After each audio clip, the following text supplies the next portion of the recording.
चलो देखो, नीति के दोहे पढ़ रहे थे हम लोग बिहारी के ना, और बिहारी के नीति के दोहे में शायद हम लोग कितने पढ़ लिए थे, 14 और 15 पढ़ना है। दोहा नंबर 13 तक पढ़ लिया था। 14 नंबर देख लीजिए क्या कह रहा है। बुरै बुराई जो तजय तो चितु खरौ डरात, और जो निकलंकु मयंकु लखी गनय लोग उत्पात। ध्यान से सुनना, इसमें क्या कर रहा है। अगर कोई खराब इंसान है, बुरा इंसान है, और वह अपनी बुराई को छोड़ देता है, बुरै बुराई जो तजय, बुरे माने बुरा इंसान, खराब इंसान जो कोई कार्य कर रहा है खराब वाला काम, बुरे बुराई जो तजय, तजय माने छोड़ देना। यदि कोई बुरा इंसान किसी बुरे काम को छोड़ दे न, तो चितु खरौ डरात, फिर भी उसका डर लगा रहता है।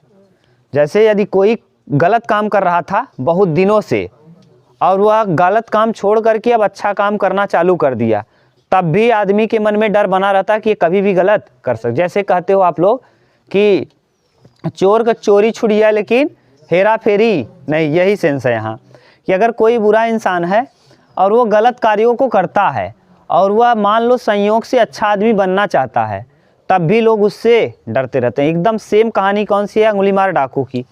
अंगुलीमार डाकू खराब कार्य करते थे, जो बाद में अच्छी के विषय में लिखते हैं ना।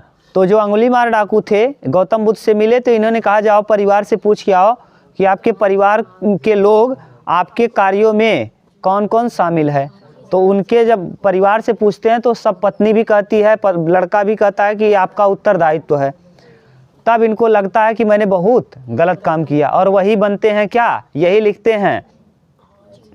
हाँ अरे ये जो महर्षि वाल्मीकि ना, यही बन जाते हैं बाद में महर्षि वाल्मीकि। यही काम है कि अगर कोई इंसान, अंगुलीमार डाकू नाम था, बाद में महर्षि वाल्मीकि बनते हैं। मरा मरा से राम। हाँ अच्छा हो गया, कोई भी हो आप जानते हो ना। अंगुलीमार डाकू ही नाम था भैया उसका।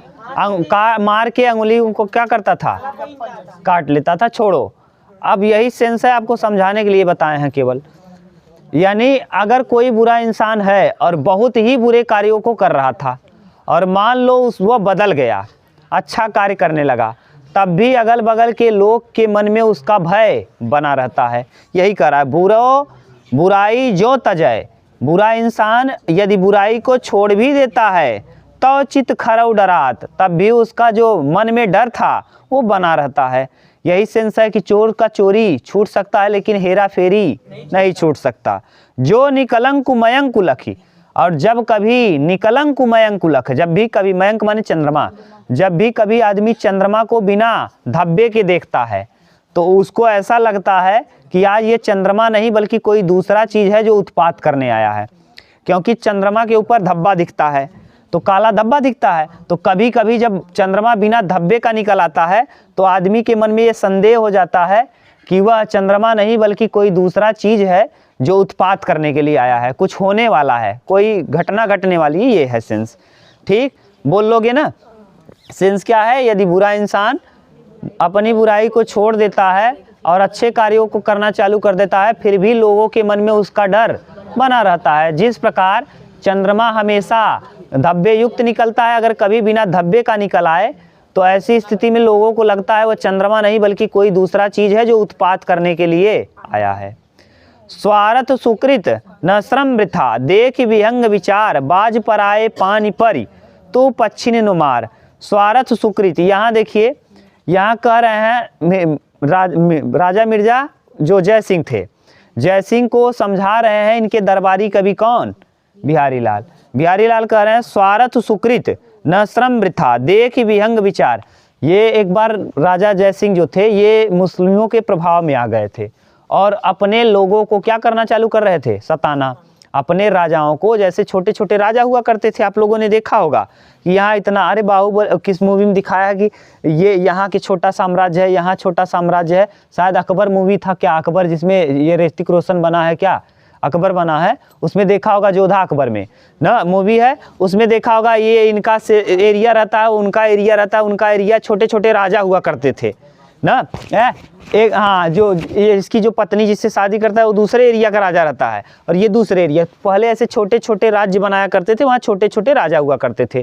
तो ये थोड़ा शक्तिशाली राजा थे और ये किसके अधीन आ गए थे? मुस्लिम राजा के अधीन। और वो जो कह रहा था वही ये कर रहे थे। तो कह रहे हैं स्वार्थु सुकृत न श्रम वृथा। अपने स्वार्थ के लिए हे राजन, अपने स्वार्थ के लिए आप अपने ही लोगों को सताइए मत। बाज पराए पानी पर, बाज माने बाज पक्षी जो होता है उसको राजा माना जाता है, पक्षियों का सबसे शक्तिशाली होता है। ठीक, तो कह रहे हैं कि दूसरे के प्रभाव में आ करके आप अपने लोगों को सताइए मत। ये नहीं जैसे वो भड़का दिया कि अपने लोगों को सताओ, ऐसा करो ऐसा करो। उसका तो मन दूसरा था कि जब लोग इसका विद्रोह करेंगे तो हम इसी को मार के हम जीत जाएंगे, हम बन जाएंगे राजा। तो यही कह रहे हैं कि अपने ही लोगों को आप सताइए मत। और बाज पराए पानी पर, देखो पानी ग्रहण होता है, पाणी ग्रहण, पाणी माने होता है हाथ।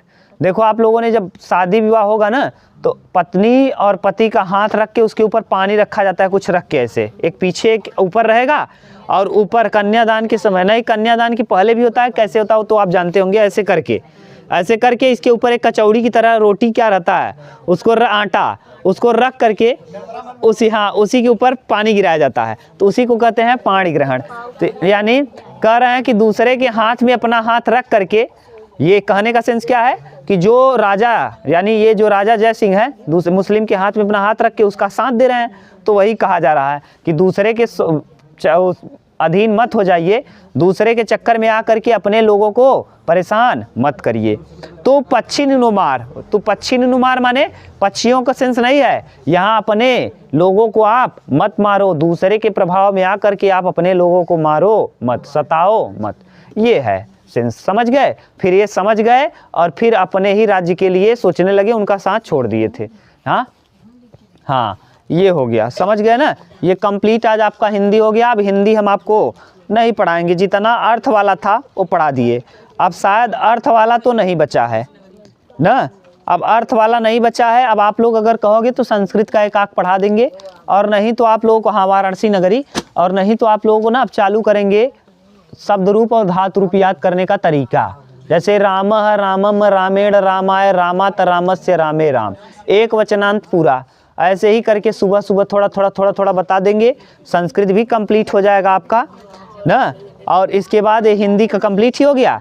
और जब संस्कृत का भी कंप्लीट हो जाएगा ये शब्द रूप धातु रूप, तो आपका बच जाएगा केवल और केवल क्या? संस्कृत का हिंदी का व्याकरण। हिंदी का व्याकरण निपटा लेंगे और इधर शाम को चल ही रहा है। ठीक, और शाम को हो सकता है थोड़ा बहुत और कुछ पढ़ लेंगे, ऐसे थोड़ा थोड़ा करके कंप्लीट कर लेंगे।